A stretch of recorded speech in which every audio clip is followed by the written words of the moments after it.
Yeah. Good morning, everyone. Good morning. Good morning. Oh, thank you. Thank you, Verna, for reminding me to hit record. Good morning. This morning we're going to look at Revelation chapter 12 and 13. Chapter 12 is really going to mark out a change now in the scene because we were in heaven in the start of the book, and then we go back to the earth because John has become a part of the message in chapter 10 and 11. He's told to take this scroll and eat it and then go live it in his life here on earth. And so he's become part of the picture there. But chapter 12 is now going to mark an entirely different section of the book now. And that section is chapter 12 through about 15. It's going to talk about it's an interlude before the 7 last plagues of those bowls, 7 bowls in chapter 16, when the wrath of God will be finished, so to speak. And so John is going to turn aside now, sort of on another interlude, to explain this underlying cause of the hostility that's about to break out on the church here on earth. And I found this really cool graphic here. Yeah, it's pretty readable on the stand. I wasn't sure how readable it would be behind me. But so there's scenes that happen in Revelation, and they're neatly grouped here by the chapters. And during Jesus' earthly ministry, he warned us that if they persecuted him, that we as his followers would be persecuted also. That's John chapter 15 and verse 10. And so this is the entire age-long conflict between God and Satan is now what we begin to see here in chapter 12. And it's what accounts for the persecution that Jesus saw and for the persecution of these 2 witnesses now that happened in chapter 10 and 11 that we saw last week. And although the crucial battle was won, we're going to see it today. That crucial battle was won when Christ rose up in victory over death and over the grave and over Satan. That victory was won, but there still remains an adversary that is against us, that continues that struggle because he knows he's defeated. He continues that struggle. And so Satan is cast down from heaven, knowing that his time is short here in chapter 12 and verse 12. And he turns to rage against the faithful who obey the commandments and hold to the testimony of Jesus there at the end of the chapter in verse 17, chapter 12. And so these are the rest of the woman's children who are the church of Christ in the most literal sense, the church that he built. And so by cutting this picture open here, or this scene, it's kind of like peeling back the layers, showing us the root cause of the persecution that John is going through and that his followers are going through. Remember, he's banished to an island.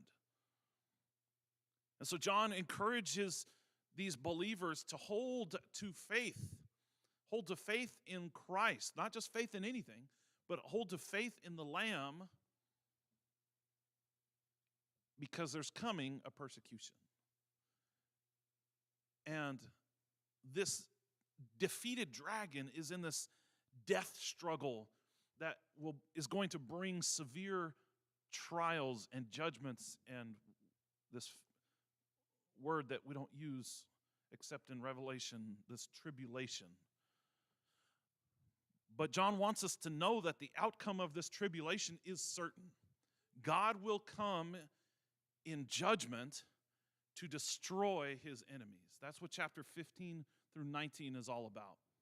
And then we get the end of the book where God will come to reward his children in chapters 20, 21, and 22. So that's a short summary, and you can kind of see the scenes as they progress here throughout the book.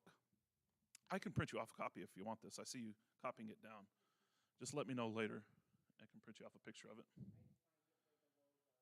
The woes, the third woe is all the way at the end of the book. So it's actually in like 19 or 20. And then the second woe is at the end of chapter 11, and the first woe is at the end of chapter 8. All right, let's keep going. So if we remember, I want us to think about the structure of what we're looking at today before we actually get into it. If we remember, there's this big debate about how we should read Revelation, right? Is it this linear chronology, and that's chronology word is just a fancy word for timeline. Is this a linear timeline of events, 7 this, and then 7 that, and then 7 that in a row? Or is this cycles of repetition retelling the same events through different eyes? And let me tell you, I've made the case throughout these lessons that it is the second view of that. And that goes against some of the more popular books and Left Behind series and people who are dispensationalists or premillennialists, let me put it that way. And that is not the majority of Christianity, though. It is very popular in our culture here in the United States. It is not popular throughout the rest of the world to view Revelation that way. So let's back up. Let's think of things in terms of a cycle of repetition, because this book is not designed to be read as a linear timeline of events. There are repetitive things that happen over and over. And so we don't have the Gog and Magog of Ezekiel chapter 8 here in Revelation following a 1,000-year millennium. Because maybe the millennium is really the church that's here on earth. And some of these judgments, like we're going to see in these future chapters, Gog and Magog, and these beasts, and all these trumpets and things like that, maybe those judgments are actually things that are happening to believers and unbelievers simultaneously here on earth. And these themes, John is recycling them, using them again and again, showing us what's going on from different angles. They keep getting described to us, but in this slightly different language throughout the book, so that we can't, and here's the point, that we can't establish a timeline or events chronology from the book of Revelation. It's impossible to do because it's not designed to be read that way, and because Christ tells us no man knows when the end will be. We're going to see these signs, but these are the same signs from John's day. The end is coming, but these things existed during John's day, just like they give us the lenses to see, I put these glasses on, now I can see the evil in this world are all about. They're not about helping people. They're about helping themselves, right? And that if that means killing a bunch of the population to achieve that, then that's what it demands. And so that's what John gives us the glasses to be able to see. So let's start the lesson for today. So we see the broad categories here of how the chapter could be broken down. We have the woman and the dragon, and we're introduced to her. And then we have this Satan figure that comes along. And Satan then is named as that dragon that was earlier in the chapter. He's then thrown down to earth by Michael, the archangel Michael, and his angels. And then Satan declares war on the woman, and he's not able to get the firstborn, the male child. And so he declares war on the woman, but she's protected and flies off with these eagle wings. And so then he eventually, the last verse of chapter 12, goes after her offspring who keep the commandments of God and who hold to the testimony of Jesus. That word testimony in the Greek is something that we would recognize, but that means something different in English today. The word testimony is martyros, like martyr, because the people who testify in Revelation frequently die. And that is our role in this story. It's not a pleasant thing to think about all the time, but that's our role in the story. So that's chapter 12. Chapter 13 then, talks about how that's going to happen. How is that going to happen? Well, Satan himself is not going to do it. Just like the politician at the top of the rank up here is not going to be the one pulling the trigger in the army when they're at battle. He's not the one doing it. But who does he do? He empowers others to go do it for him. And that's what those beasts are all about. Empowering these great beasts, which represent the nations and the empires around them, to go and murder and kill and steal. All right, so here we go. Let's jump into chapter 12. John calls this book, Revelation here, he calls it a book of prophecy several times, at least 3 or 4 times. And John's saying that it's a prophecy.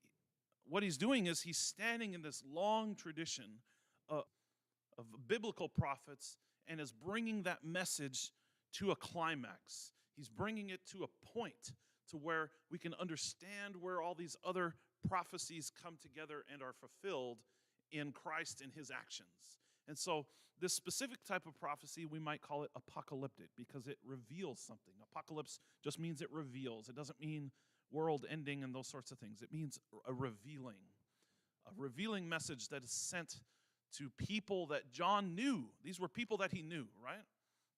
And so there's this little scroll from chapter 10, and it's going to reveal the mission that we have for that, because we then are part of that multitude that John sees in chapter 7 and 8, right? With the ones that are sealed.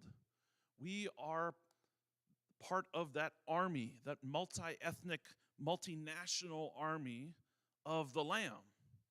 And the mission for us is to follow the Lamb by bearing witness, by martyring, if we're going to put it in English, ourselves. By martyring ourselves, by witnessing, by giving testimony to the world around us, to these beastly nations, even if it kills us. And the Lord's army then will then conquer the beasts, not with swords, right? We don't do it with swords, but we do it by the same way Jesus did it, laying down our own lives, just like the Lamb Jesus did. This is what then will move the nations to repentance. Because if we remember, God has brought all these judgments, and what happens? The nations don't repent. So what is going to cause the nations to repent? The message of Jesus and his Lamb. And that is our testimony to the world to cause that to happen. So in the remainder of the book here, John is going to finish painting that word picture, right, of this beasts that are going to create this war on God's people.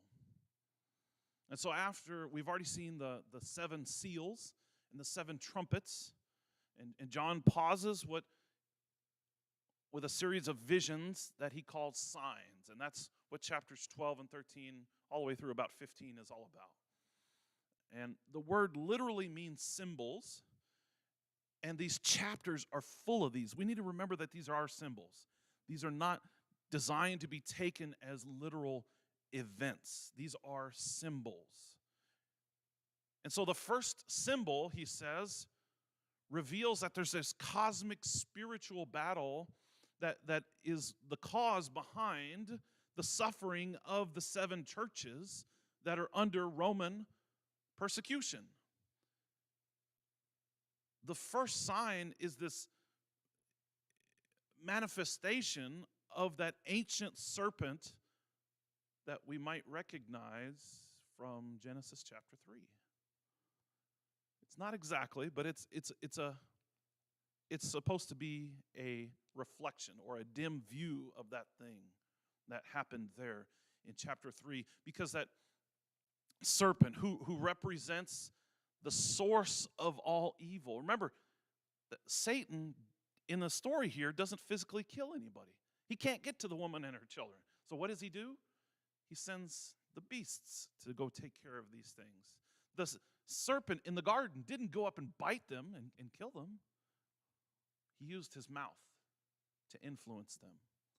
That forked tongue talking out of both sides of its mouth, half-truths. And so the serpent then represents the source of the evil, and he's depicted here as a dragon. And so this dragon attacks the woman, and at first it tries to attack her male child, and then her other children as well, right? And so these children represent the Messiah and the people of the Messiah, or the Messiah and his people. And so the Messiah then defeats this dragon through his death and resurrection, which John uses about one line to talk about, right? The child is born, Satan tries to attack the child, and the child's taken up to the throne of God. That's the whole story to John. It's not an intimate description about death, burial, resurrection, persecution, none of that. He just kind of skips over that because that's not what he's trying to talk about here. This is a message of hope for us, that we can battle the beast that is within us, because the Messiah has defeated the dragon through his own death, burial, and resurrection, and has cast that dragon out of the holy place, out of heaven, down to earth. And so now the stage is then set for a different confrontation. The confrontation is no longer in heaven because he's been kicked out of heaven. And so now it's on earth, though. And so the stage is set for this final confrontation. That's chapters 12 through 14 that we're talking about today. And they introduce these actors who play these major roles in the rest of the book.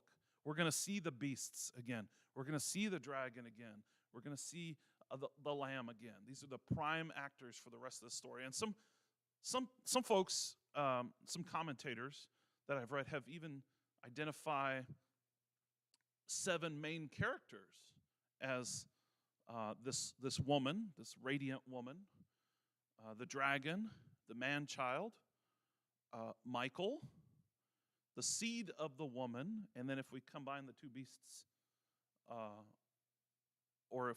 and then the 2 beasts would be 7. Some folks rearrange these chapters and they find 7 oracles or 7 preachings, 7 different ideas that are going on here about this conflict between the forces of light and the forces of darkness, or 7 signs that are connected with the troubles of the churches. My point here is that there's a lot of disagreement over what these signs look. Stop. Right now. Stop. No hitting. Don't give me the look either. You're giving me the look. Don't give me the look. All right. So the point here is that there's a lot of disagreement over what is happening here and how to break it down. The bigger picture is very clear, but the smaller details are sometimes, we have difficulty identifying some of these signs and some of these wild creatures that we're going to see here in chapters 12 and 13. But John has intentionally let slip this little clue about the identity of the key character here in the story. Just in case we've missed this completely, John says very clearly that the child who the woman gives birth to is going to rule all the nations with a rod of iron. That's verse 5 of chapter 12. And we saw that that's an obvious reference in Bible class. We saw that that was an obvious reference to Psalm chapter, or the second Psalm, verses 8 through 9, where we have the Son of God who says literally in verse 7 that you are king and I have begotten you, and these sorts of things, the son language. And then in verse 8 and 9, he says that I will give you all the nations and that you will rule over them. You will break them with a rod of iron in your hand. And so John is referring back to this Messiah figure. We know that this child then is the Messiah. And so we can key everything else around that picture. Then the woman now is now in the center stage. So we can see this priestly kingdom, a holy nation, Exodus chapter 19 and verse 6, that is Israel. She represents, this woman represents the entire story of God's people. Even Israel and even the church. And she's chosen to carry forward God's plans for all of the nations, not just physical Israel. She's there to carry forward God's plans for the whole of creation. And that's why the sun, the moon, and the stars form her robe, and her footstool, or under her feet, are these celestial objects. And in her crown are stars, more celestial imagery. And so the dragon is doing his best to snuff out those purposes before they can get underway, because maybe he can prolong his time. He's already lost the battle, but maybe he can prolong his time. And so the problem is for him with this unveiling of the gospel of this lion king, this lion lamb figure that is both terrible and wonderful.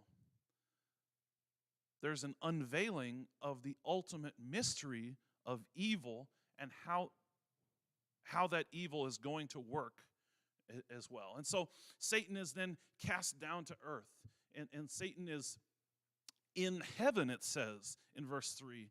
Like in the Old Testament, when the adversary, the Satan, he's named there in verse 9, is part of the heavenly court, who then rebels against God and and our Creator's plans for this world.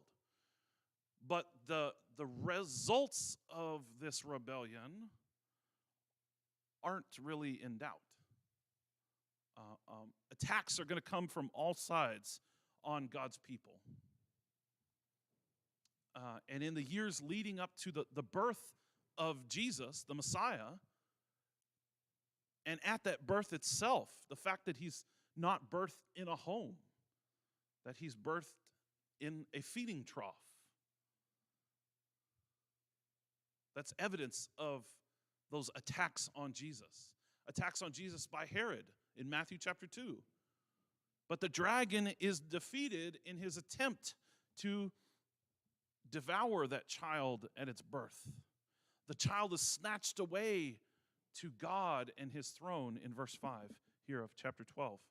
In other words, Jesus himself wins the victory over the dragon through his death and resurrection and ascension, and is no longer vulnerable then to the dragon himself, because the dragon isn't where he is. He's kicked out of heaven. But what about us? What does that message then mean for us? Well, that picture involves victory for us, but only after this extreme hardship. And so at the end of chapter 12 now, here on earth, the dragon influences humans to hatred and persecution of the Messiah's people. But they will conquer the dragon by resisting his influence. Even if it kills them, they still can conquer him through the blood of the Lamb. And so John is trying to show the churches that neither Rome nor any other nation is the real enemy. Even these beasts that we're going to see, the two beasts in the next chapter, aren't the real enemy, because who empowers them? It says they were given authority by someone greater than themselves. So the dragon is giving them the power. There are dark spiritual forces. Let me just say that again. There are dark spiritual forces that are working against Jesus and his followers here on earth. But Jesus' victory, by remaining faithful and loving his enemies and being slain as the Lamb, is the way that we conquer those spiritual forces today. There is not some magical incantation that I can give you. Say this 7 times and you're going to be cured of any influence of Satan. Unfortunately, it's not quite that easy. We have to live our lives as a witness to him, testifying to the things that he did. And so there's this war in heaven. Michael and the great archangel, who is the great archangel there from Daniel chapter 10, He's going to call all his angels to fight against the dragon and his angels, and the moral and the political struggles that we see here on earth. The donkey versus the elephant, the red versus blue, these things, the battles between good and evil, between justice and injustice in this world. The struggles of this life reflect the battle that Michael and his archangels are fighting. That battle that's happening in the spiritual sphere. There we go. Now I can say it. That battle in the spiritual kingdom is happening in the earthly kingdom as well. But Michael has won, and the dragon has lost here in chapter 12. And this loss means that he's thrown down to earth. Thanks, Michael, I guess. He's been ejected from heaven, the Satan has been. And now we have to deal with him.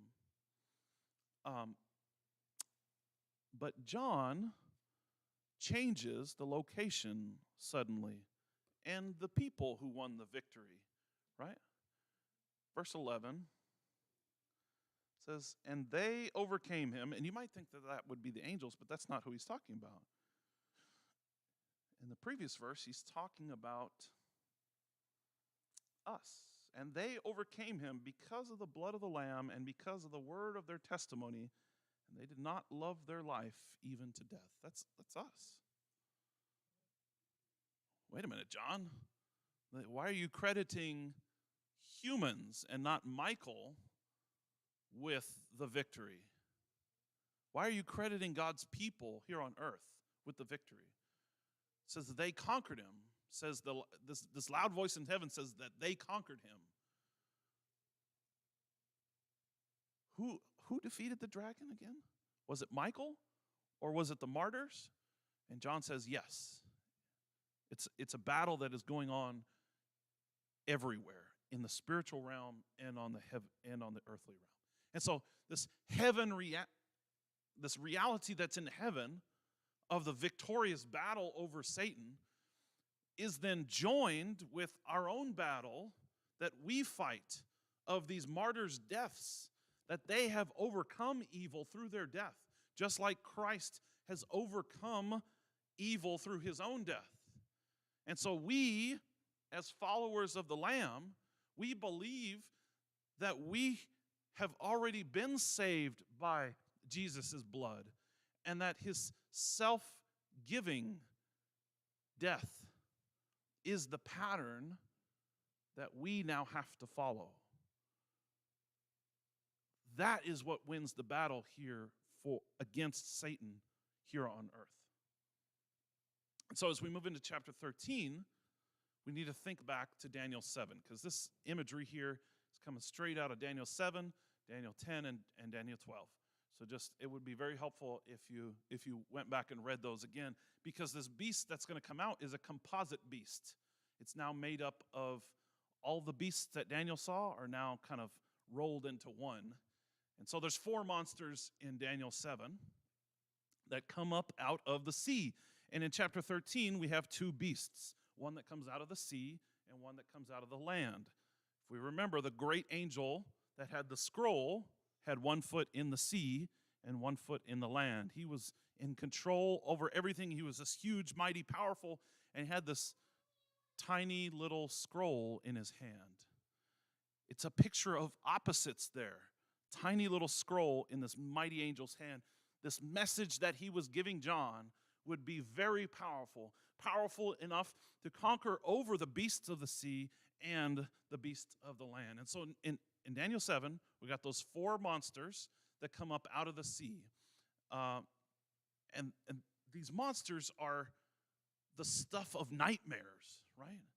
John's single monster here has sort of smushed, and it's kind of like we're looking through a telescope of all of these monsters put together.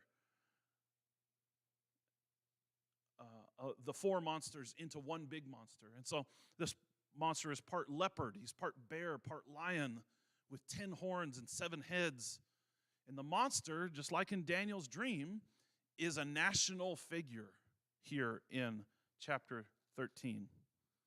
It is not a singular nation, though. Remember, this is a cycle. And so John here is talking, I believe, about Rome. He doesn't use the word Rome, but I do believe he is talking about the nation of Rome and what the Roman Empire stood for. That was the Pax Romana. That sounds like the great peace. The peace through Rome is what that literally translates to. What it meant was we kill everybody who disagrees, and the people who we don't kill, we tax to death. And then we take their land. That's what the Pax Romana meant. And so if we're talking about this monster being a national figure, being Rome, then the central and most important figure of what's going on here, because all of John's readers would have recognized this very quickly, is that the monster claimed worship. This first beast from the sea claims he wants worship, and he wants people to worship the dragon. Not just himself, but mainly he's trying to get it onto the dragon. And so this beast wants worship. And he shares that worship with the other pagan gods that stood behind that beast. So he wants worship for himself and worship for the dragon. And so, do you know what the word parody is? If you have a parody? Yeah, copycat. Yeah, but it's not usually up to standard. This is like if you played Mozart on a harmonica. It's not exactly the symphony of 100 different instruments together. And so a parody is what you get when you produce a fake which looks real but isn't real. Something is done deliberately, usually for comedic effect, for comedy. So someone, or I guess let me say it this way. Sometimes it's done with the intent to deceive as well. If I tell you you need to follow the lamb, and then I'm Mr. Wolf and I put on the lamb costume that looks kind of like a lamb, that's a parody. That's not really a lamb. And most of us can recognize that. But if you shout long enough that that's a lamb, somebody's going to believe you. And so that's what's going on here. If you really want to deceive enough people, your parody then has become a reality. And this is what happened across the Near Eastern context of where John was living in modern-day Turkey and in Israel and throughout the Middle East there. What was going on was that Rome had claimed to be the new spiritual powerhouse. That they were winning because the gods were behind them. But the reality that John knew and his readers knew from the throne room vision in chapter 4 and 5 was that the one who was sitting on the throne was the all-powerful sovereign Lord of creation. That is, and the Lamb that was at his feet, his son, and that his son was the one whose death had conquered the world and rescued the people from their slavery to sin so that he could appoint those people as rulers and priests over God's new creation. And that the Spirit of God was at work through these people to accomplish God's work.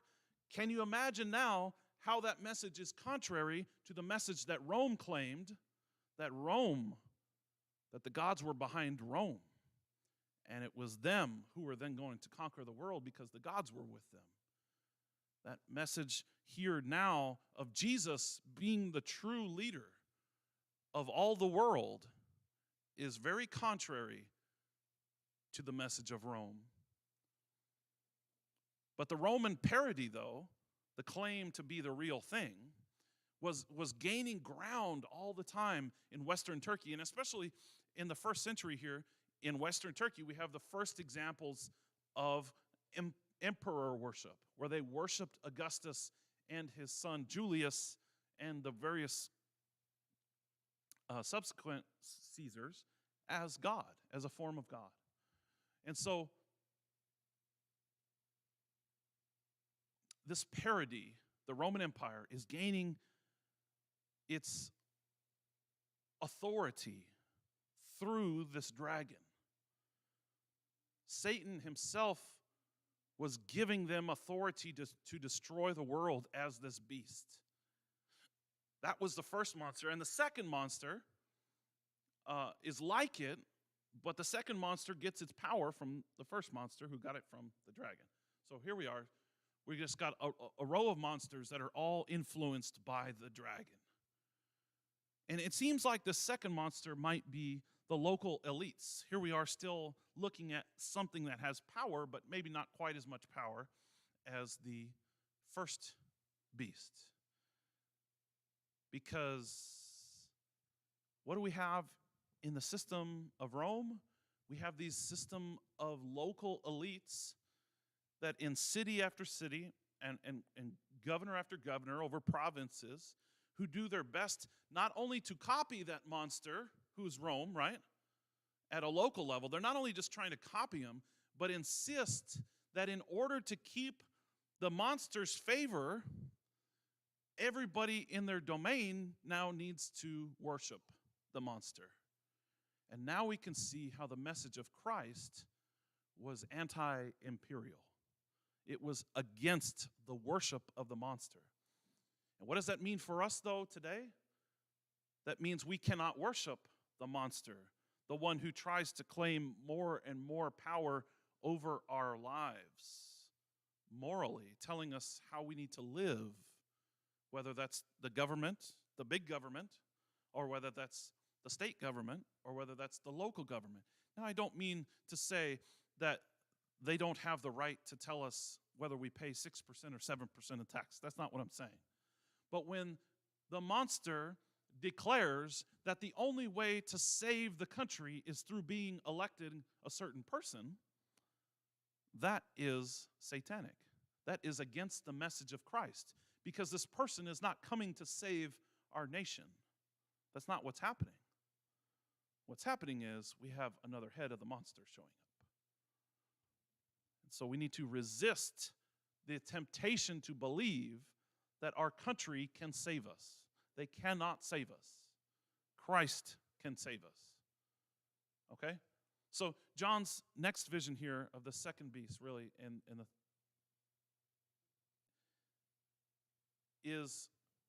takes up that symbolism of Daniel and his animal visions, but John sees both of these beasts as empowered by the dragon.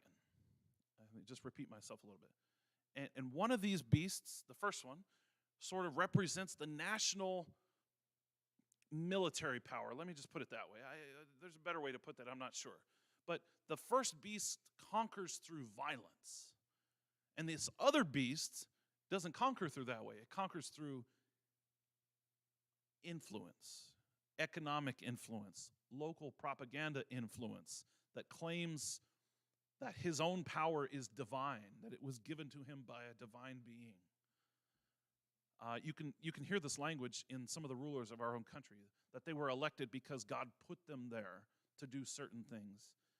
That may or may not be true, but it's a very dangerous thing to claim for yourself, because then nobody can take you out of that position because you feel like you were divinely put there for a reason. And that can be a very dangerous claim.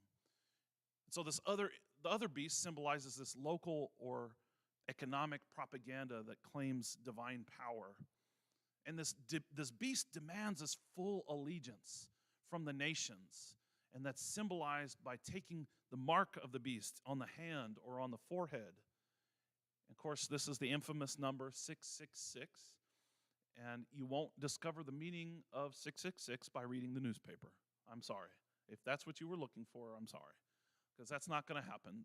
The rebellious nature, or not the nature, the rebellious nations demand allegiance to themselves, and then they force all who are there to decide if they will follow the nation or if they will follow the Lamb. The nations are forcing this decision. These beasts are forcing a decision. And this number here, let me get back to that, has really fascinated people over thousands of years. But John isn't saying that Nero or Rome was the only fulfillment of that number. Now, it might mean Nero. It might mean Rome. There's lots of discussion over what that might mean. But that's not the bigger picture here. The bigger picture is that Nero is just the most recent example of the ancient pattern that was set out through Daniel, right? That the nations have become beasts. And they become beasts when they exalt their own power over their own people and the people they try to conquer. And they claim to offer power, and they claim to offer economic security, and they do it as a false god, because then they demand total allegiance, right? I will give you security, but you have to demand and say a pledge of allegiance to the beast. So Babylon was the beast in Daniel's day, but it was followed by Persia, which is symbolized by another beast, right? Followed by Greece and that empire. And now we have the Roman Empire in John's day. And so it goes for every nation that follows after, who acts in the same way, taking what doesn't belong to them as land, taking people that don't belong to them and forcing them to work for them.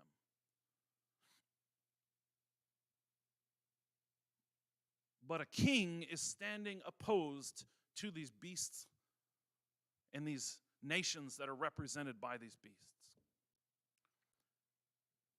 And it's not a king with a giant sword. It's the slain lamb. He's with his army who are following after him, ready to lay down their own lives so that everybody will repent and come and be a part of that army. And from this new Jerusalem where these followers eventually come to at the end of the book, their song of victory is going to rise up and go out to the nations with what John calls the eternal gospel. Let's skip ahead to next week, Revelation chapter 14 and verse 6, and let me read that as we close out today. Because this is the conclusion. We have the beast from the sea and the beast from the land that are demanding allegiance to themselves. These are national figures. And what does John say? And I saw another angel flying in mid-heaven, having an eternal gospel to preach to those who live on the earth, and to every nation and tribe and tongue of people. And he said with a loud voice, "Fear God and give him glory, because the hour of his judgment has come. And worship him who has made the heavens and the earth and the sea and the springs of water."